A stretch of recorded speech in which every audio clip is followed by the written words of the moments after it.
기도하겠습니다. 아버지의 사랑에 감사드립니다. 항상 하나님의 선하신 뜻과 인도하심을 비춰주시고 은혜로 임하시니 감사합니다. 이 시간 주님 예비하신 것들을 비춰주시고 은혜와 충만함으로 함께해 주시며 믿음으로 승리하는 귀한 시간으로 삼아 주옵소서. 예수님의 이름으로 기도드립니다. 아멘.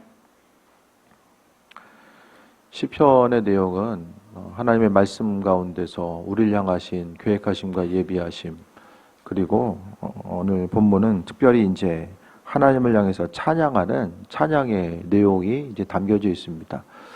여러 가지 이제 탄식과 또 어려움도 시편 기자는 고백하지만 오늘 본문은 특히 하나님을 향해서 찬양의 영광을 돌리고 있는데, 시편 기자는 오늘 8장 1절과 8편 1절과 9절의 내용이 똑같거든요. 그러니까 처음에 시작하는 말과 이제 마무리되는 말, 그러니까 수미상관법이라고 이야기하잖아요. 출발과 마지막을 동일하게 두면서 이 전체적인 주제가 오늘 1절과 마지막 구절에 나와 있어요.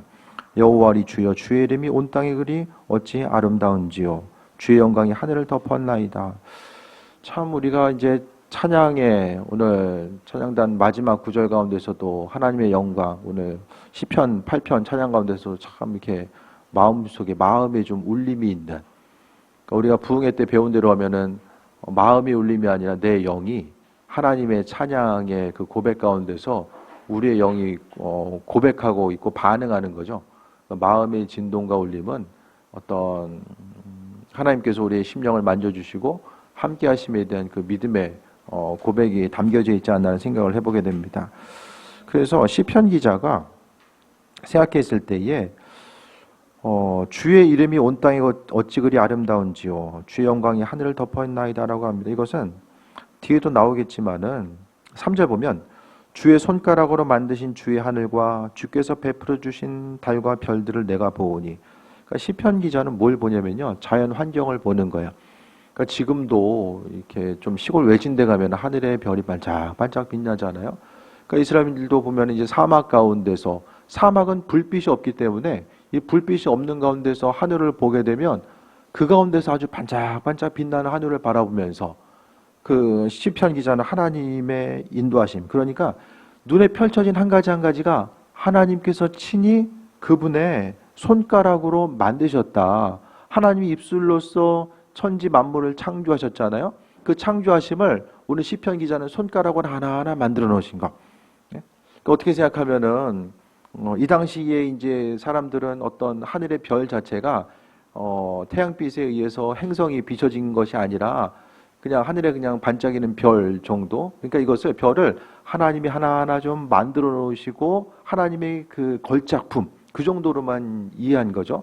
온 우주 만물을 생각했을 때에 이 사람이 이 땅 가운데서 이제 우주가 얼마나 광대한지가 과학기술이 발달되면서 이제 비춰지잖아요. 그 광대한 우주 가운데 하나님께서 이 지구를 창조하셨고 또 이 지구 가운데서 하나님은 하나하나 만드신 거예요. 그러니까 계절의 변화라든지 또 어떤 나무들, 동식물들, 그 세상에 우리가 볼 수 있는 이 아름다운 모든 것들을 오늘 시편 기자는 하나님이 손으로 하나하나 만드시고 창조하셨구나라는 것을 또 발견하게 됩니다.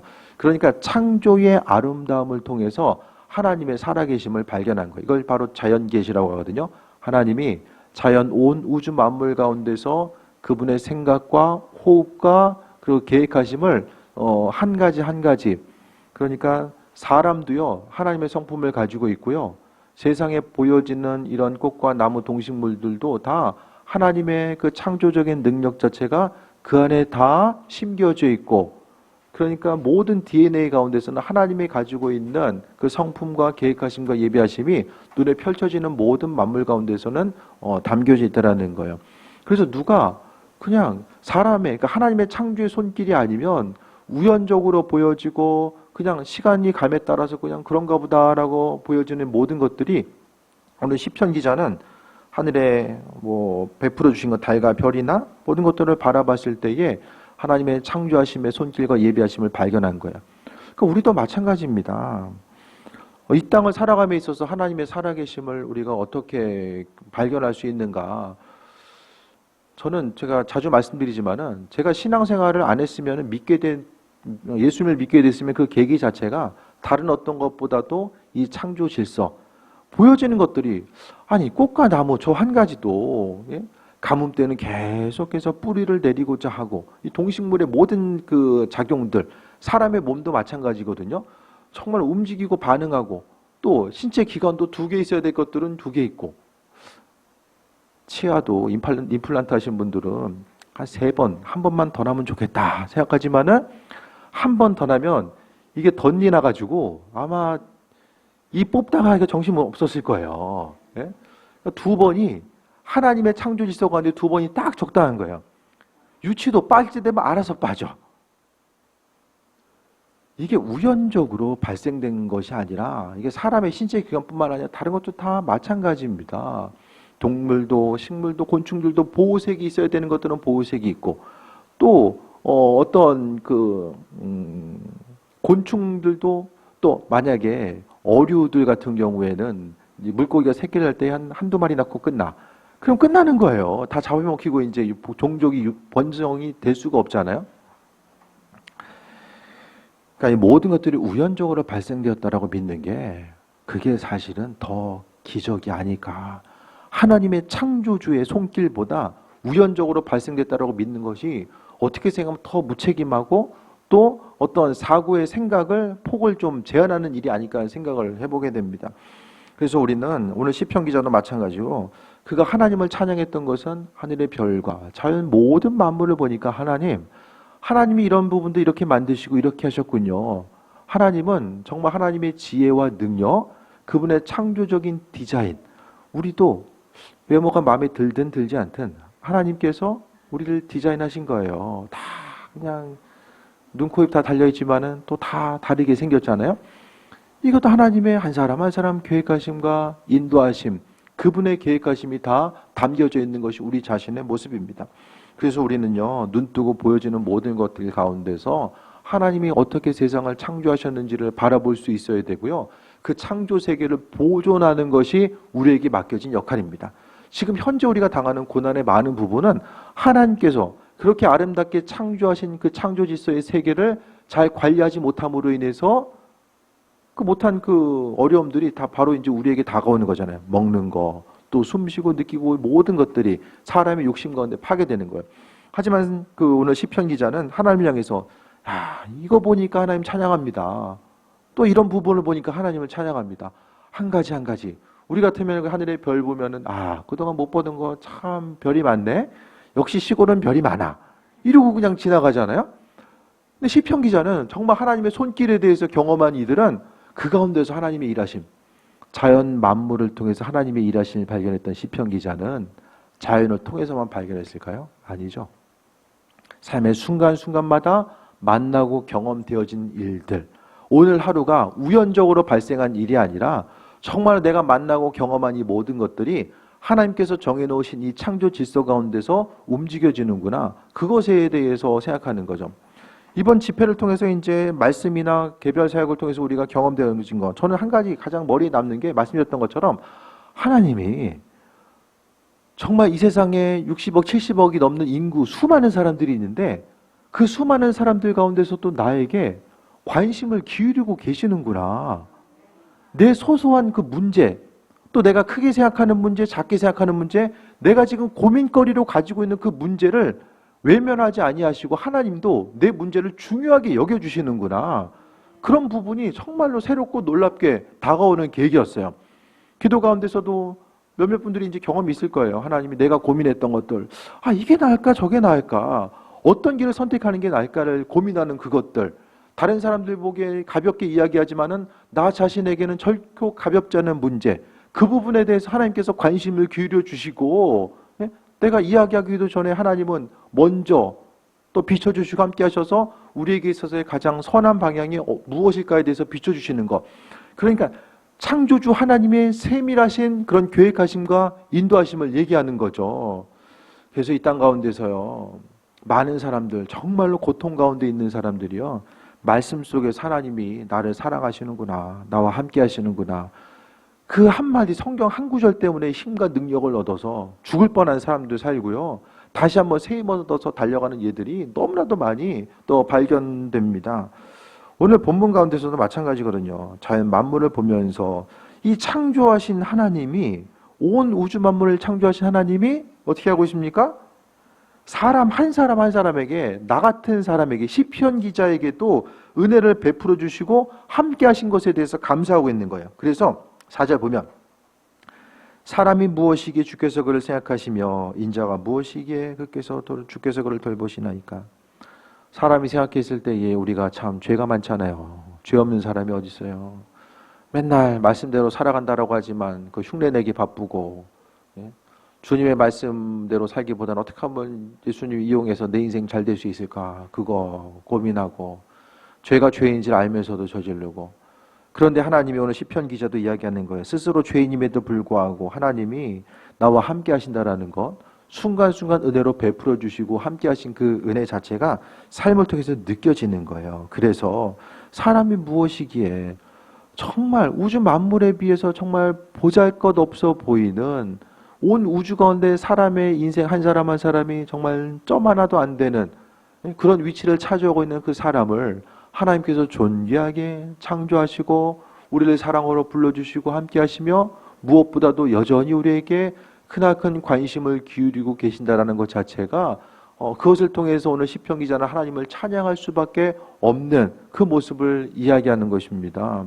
그래서 우리가 가장 중요한 것은 이 땅을 살아가면서 어려움이 있어도요, 믿음의 자존감이 있는 사람들은 실패하지 않아요. 자녀들도요, 자존감이 없으면요, 그러니까 뭐 성장 과정이라든지 자존감이 떨어지면요, 나중에 성인이 돼서도 이 떨어진 자존감은 반드시 문제를 일으킬 수밖에 없습니다. 그러니까 있든지 없든지 온전한 심령의 자존감을 가지고 내가 누구인가? 사람은 항상 비교 대상이 있을 수밖에 없거든요. 더 많이 가진 사람, 더 배운 사람, 더 누리는 사람. 그들과의 관계성 가운데서 나 자신을 비춰봤을 때에 사람이 나보다 힘든 사람과 비교하진 않아요, 대부분. 나보다 뭔가 좀 잘 되는 사람과 스스로를 비교하면서 나 자신이 나를 계속해서 힘들게 하거든요. 주눅 들고. 왜 이거밖에 안 돼? 그렇게 해도 안 되잖아. 계속해서 사람으로 하여금 스스로 억누르는 것. 그런데요, 오늘 시편 기자가 가졌던 것처럼 사람이 무엇이간데 주께서 그를 생각하시며 인자가 무엇이간데 주께서 그를 돌보시나이까. 하나님이 우리를 돌보시고 함께 하시고 은혜로 베풀어 주시는 것. 무엇보다 5절에 보니까 그를 하나님보다 조금 못하게 하시고 영화와 존귀로 관을 씌우셨나이다 라고 합니다. 하나님이요, 존귀한 관으로 씌워주시고 높여주시는 거예요. 죄인임에도 불구하고.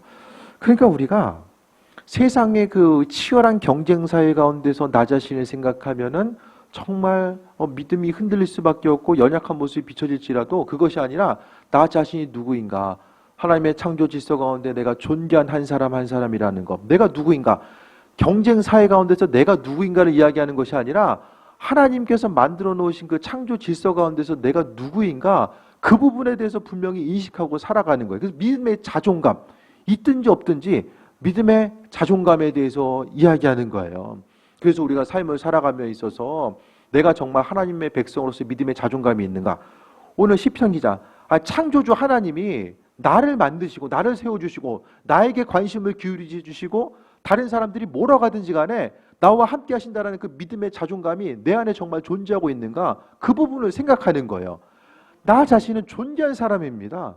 다른 사람과의 평가와는 상관없이 나는 있는 그대로 존귀한 사람이라는 거예요. 존귀한 내가, 하나님을 모르는 사람, 또 주님의 시선으로 나를 바라보지 않는 그들의 평가에 내 심령이 흔들릴 필요가 전혀 없다라는 거예요. 하나님께서 시편 기자를 향해서 부족하지만 나를 존귀하게 하시고 영화와 존귀로 관을 씌우셨다. 승리자의 면류관으로 이미 씌워주셨다라는 거예요.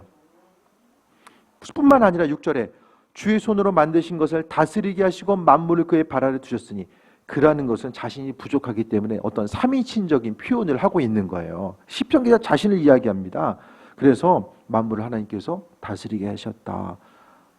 아담과 하와에게 다스리게 하시고 번성케 하는 은혜를 주셨잖아요. 또 다스리게 한 것이 무엇입니까? 소와 양과 들짐승, 공중의 새와 바다의 물고기와 바닷길에 다니는 것이니이다 라고 이야기합니다. 보여지는 모든 것들을 하나님께서 다스리게 하시고 은혜와 풍성함으로 함께해 주셨습니다. 그러면서 서두에 이야기했던 것처럼 여호와 우리 주여 주의 이름이 온 땅에 어찌 그리 아름다운지요. 그러니까 주변 사람을 볼 때 그 사람을 통해서 하나님의 이름이 드러나고요. 세상 모든 만물을 행할 때마다 함께하신 하나님의 사랑과 주권적인 손길, 어떤 기도가 있을 때 어떤 초자연적인 능력과 음성을 통해서만이 하나님의 살아계심을 경험한, 주의 음성 귀로 듣기만 하면은, 그래서 인생을 통해서 그게 몇 번이나 듣겠어요. 예? 어떤 죽다 살아나는 일들, 로또나 좀 맞아야지만이 하나님 살아계시구나 이게 이제 인식이 되면 그 인생 가운데 하나님 살아계심을 얼마나 경험할 수 있겠습니까? 만약에 우리가 어떤 기적적인 능력을 통해서만 하나님 살아계심을 경험하면, 하나님은 우리가 죽는 그 순간까지 우리의 믿음을 위해서 그분은 뭔가를 계속 하셔야 돼. 기적을 베풀으셔야 되고 능력을 베풀으셔야 되고, 예를 들어서 부모가 자녀에게 나는 너의 부모야, 맨날 치킨 한 마리씩 맨날 사들고 들어가야 돼. 이것과 똑같은 거예요. 안 사주면 자녀가 부모가 아닌가? 이런 거 의심하게 되는 것. 이 원리가 똑같습니다. 그냥 지금까지 많이 경험했으면 그냥 있는 그대로 이제는 너무 큰 거 기대하지 마시고 하나님께서 알아서 필요한 거 주신다라는 소망만 가지고 이제는 그분과의 관계성을 누리는데, 인생 살아가면서 다른 사람들의 관계성이나 모든 것들, 사단은 끊임없이 부정적인 거 보게 하거든요. 하나님의 일하심보다는 뭔가 서우는 것들, 또 나에게 이렇게 하셔야 되는데 왜 이렇게 안 하시지? 이런 부정적인 생각들을 계속해서 불어넣는 것이 바로 이 사단의 역할입니다. 하지만 우리가 해야 될 것은 보여지는 거, 들려지는 거. 세상에 있어서의 더운 날씨 가운데, 날씨는 덥지만 나무들은 푸르르잖아요. 그 더운 날씨 가운데서 더워 죽겠네, 그냥 땀 흘려가지고 피곤해 죽겠네, 이러다 죽네, 그거 하지 마시고 그것보다는 더 하나님의 일하심과 인도하심을 삶을 통해서 경험하는 거죠. 그래서 시편 기자는 세상의 모든 것들을 보면서 하나님께서 살아계시구나, 그 창조주 하나님이 모든 것을 만드실 뿐만 아니라 나를 정말로 존귀하게 하셨구나. 우주의 가운데서 깊은 바다, 물고기 모든 것과 비교했을 때에 그 창조주성 가운데 부족해 보이는 나를 존귀하게 여기시고 세상의 것들을 다스리라고 맡겨주시고 인도하신 것 자체가 얼마나 감사한가. 그래서 이 시간을 통해서 여러분, 믿음의 좀 자존감 회복되길 바랍니다. 이 일이 되든 안 되든, 일이 되든 저리 되든 간에 믿음의 자존감, 하나님 앞에서 내가 누구인지를 그걸 신경 쓰세요. 세상 가운데 뭐 그게 아니라 하나님 앞에서의 내가 누구인가, 그 부분을 더욱더 마음에 중심을 두고 나아가는 것입니다. 이 믿음의 자존감이 회복이 안 되면 항상 마음의 상처와 어려움, 다른 사람들이 툭 건들면은 자존감이 있는 사람들은 그 자리를 버텨요. 근데 이 자존감이 없으면 항상 그 말이 상처가 되고 그 상처가 결국에는 골마 터지게 됩니다. 그럼 계속해서 힘들고 어려운 삶, 인생이 하나님 주신 창조 질서를 누리고 살아가는 것이 아니라 힘들고 고난 가운데 날마다 상처와 고난을 곱씹으면서 살아가는 것. 그래서 사람이 소극적으로 변하고 진취적으로 살기보다는 소극적으로 삶을 살아가는 것, 그런 모습이 계속될 수밖에 없다라는 거예요. 믿음으로써 삶을 살아가는 그 부분이 무엇일까? 그런 부분에 대해서 다시 한번 돌아보고 인생을 살아가는 거죠. 그 보여지는 것들 가운데서 우리는 하나님의 살아계심과 인도하심을 경험해야 됩니다. 보여지는 걸 통해서 하나님의 어떤 사람들은 하나님의 살아계심을 경험하기도 하고 어떤 사람들은 보여지는 것들을 부정하기도 하는 거예요. 김창영 원사님이 얘기하는데, 아동부 한 학생이 4학년인데 본인은 교회 안 가겠다고 하는데요. 동생은 이제 뭐 간다고 했는데 왜 안 가냐 했더니 학교에서 책을 많이 읽었나 봐요. 학교에서 진화론을 배웠기 때문에, 나는 진화론을 믿기 때문에 하나님 안 계신 것 같다. 그래서 나는 교회 안 간다. 그 교회에서, 아니 학교에서 하나님이 세상을 창조했다고 그러면 학교에서 가르칠 수 있습니까? 학교에서? 뭔가 대안을 제시해야 돼요, 학교에서는. 그럼 대안으로 제시된 게 창조론밖에 없잖아요. 창조론이 아니라 진화론밖에 없잖아요. 폭발에 의해서 생겨났다. 그것도 가설이에요. 근데 그 가설 아니면 얘기할 게 없는 거예요. 그러니까 우리가, 어린아이가 본인이 가지고 있는 지식을 통해서 이미 벌써 이 창조 세계가 어떻게 만들어지었는지, 세상이 어떻게 움직여졌는지를 단정 지은 거예요. 아이가 책을 읽었으면 얼마나만 읽었을까요? 그 부분 가지고 사고를 했으면 얼마나 했을까요? 혹시 우리도 그런 오류에 빠지지 않는가? 그런 생각을 해보게 돼요. 내가 알고 있는 경험과 지식을 통해서 하나님 살아계시네 아니네, 창조론이 맞네 진화론이 맞네, 그 아이가 했던 그와 같은 모습, 우리가 하나님에 대해서 너무나도, 그러니까 하나님의 그 창조는요, 이게 절대로 쉽게 판단할 수 없는 것입니다. 믿음을 갖는다라는 건요, 믿음을 위해서 정말로 고민해야 되고요, 정말로 그러한가, 예? 예를 들어서 진화론이 맞는다라고 하면은 그 진화론이 정말로 맞는가에 대해서 정말 고민해 봐야 되고요, 하나님이 천지를 창조하셨다고 한다면 그게 정말로 맞는 것인가. 그래도 성경을 몇 번쯤 읽어보고 나서 창조론이니 진화론이니 하나님 살아계시니 아니 그걸 얘기할 수 있어야 되잖아요. 이런 부분들이 삶의 여정 가운데 안타까운 모습으로 다가올 수밖에 없는 거예요. 다시 서두로 돌아와서 8장 1절에 여호와 우리 주여 주의 이름이 온 땅에 어찌 그리 아름다운지요. 세상을 보면서 이제 물가도 어르고 또 여러 가지 환난과 기근이 있지만, 오늘 시편 기자도 당시에 환난과 어려움이 없었겠습니까? 하지만 그는 살아계신 하나님에 대해서 노래하고요, 하나님의 이끄심과 인도하심 뿐만 아니라 그 창조 질서 가운데 하나님이 나를 존귀하게 여기셨다는 것에 대해서 감사합니다. 믿음의 자존감, 예? 직장에서든 어디서 무엇을 하든지 간에 나 자신의 근본적인 하나님 허락하신 그 믿음의 자존감이 흔들리는 일이 없어야만 합니다. 그 자존감이 흔들리지 아니하면 하나님께서, 그러니까 믿음이 있기 때문에 자존감이 흔들리지 않을 수 있거든요. 그 믿음 있는 사람들 하나님께서 하나님의 방법대로 세우시고 인도하시고 은혜로 베풀어 주십니다. 결국 이 땅 가운데 우리가 할 수 있는 일들보다 하나님께서 그분의 손길대로 행하셔야지만이 우리가 풍성함을 누릴 수 있는 일들이 훨씬 더 많이 있습니다. 그렇다고 한다면 믿음으로 살기로 마음 먹었으면 그때부터 믿음으로 이제 삶을 살아가는 거예요. 내 인생 내가 개척하는 것이 아니라 그분의 창조 질서 가운데 삶을 살아가고 있다라는 것. 그래서 교회 가운데서도 주를 위해서 헌신하는 삶을 살아가는 것, 그 때로는 정말 주를 위해서 헌신하는 모습 자체가 마음에 좀 기쁨으로 다가올 때도 있지만 때로는 힘든데 저렇게까지 하시는구나. 마음의 어떤 또 하나의 조금 뭐라고 할까요? 좀 생각해 보게 되는 좀 어려움들, 저렇게 헌신하는 것들 하나님께서 이루시고 함께 하셔야 되는데 그런 마음에 좀, 이게 참 어떤 구체적인 한 단어로 표현하기는 어렵지만은, 하지만 우리가 여전히 헌신하고 수고하는 가운데 살고 있지만, 그러니까 중요한 것이 이 땅을 살아감에 있어서 내가 내 힘대로 사는 것이 아니라 신앙을 갖고 있다는 것은 하나님의 방법대로 살기로 마음 먹었잖아요. 그러면 끝까지 주를 향해서 신뢰하고 헌신하면서 나아가는 거예요. 그분께서 이루시고 인도하실 때까지 세상에 이거 해보다 저거 해보다 이래저래 두 마음 갖는 것이 아니라 한 마음 가지고 끝까지 달려가는 거예요. 이것이 바로 하나님의 창조 질서 가운데 우리가 삶을 살아가는 거예요. 함부로 하나님을 판단하는 것이 아니라 정말 깊이 주님을 묵상해 보고 수동적인 거, 나는 이 팔짱 끼고 그냥 하나님 살아계시면은 한번 증명해 보세요, 이런 태도가 아니라 좀 더 적극적으로 그분께서 나를 사랑하시다라고 한다면 그분의 사랑이 어떻게 내 심령 가운데 펼쳐질지 그걸 바라보는 거죠.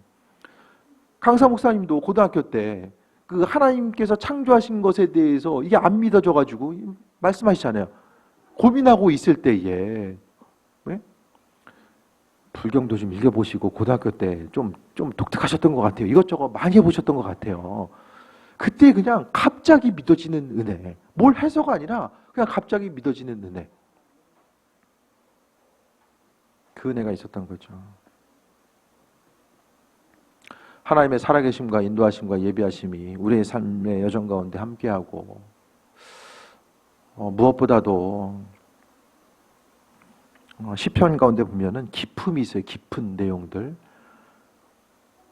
사고하고, 그러니까 고대 사람들이 훨씬 더 생각의 깊이는 깊었던 것 같아요, 지금보다. 그래서 창조주 하나님에 대해서 묵상하고 그분 앞에서 나는 누구지?